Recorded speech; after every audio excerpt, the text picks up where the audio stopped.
Jeg ved snart ikke mål det der. Jeg har også haft noget sjovt, så bare lige have 5 dage i arbejde. Ja. 3 måneder for at bygge den første omgang. Ja.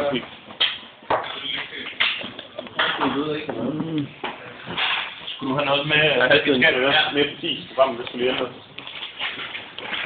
Den måler med 50 millisekunder, men vi ser det i mikrosekunder.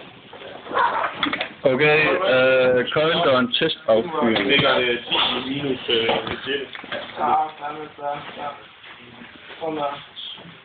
Rammer jeg flasken, hvis det er?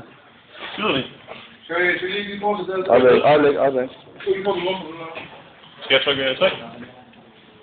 Nej, jeg skal lige bedrømme den der og den der. Nå. Nej, så jeg kan lige gøre opprogrammere det. Ja.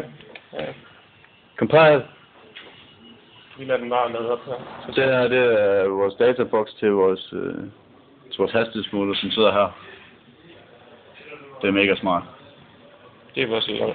Nu her kan vi se, at kondensatorbanken, som er her, den er på 325 volt. Få på igen. Så kan læse. Sætter vi den i til komporden, så vi kan. Så trykker vi 3. Så tjekker vi her, hvordan den vandflasken bliver nakket af den her køjle. Ja, klar. Skal vi skyde? Ja. Skal vi lige lade navnet en lille smule? Nej. Skyd! Nice! 25.000 eller 2.500 mikrosekunder.